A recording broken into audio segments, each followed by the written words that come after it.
శేషవాహనమెక్కి శాంతినే కలిగించు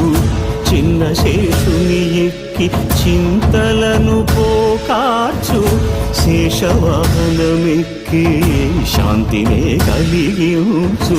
చిన్న శేషుని ఎక్కి చింతలను పోకార్చు సింహవాహన శౌర్యముని పెంచు హంసవాహనమెక్కి ఆయనే కలిగించు ముత్యాల వానల్లు మూచి హరిపై కురియ ముత్యాల పందిరిలో ముద్దా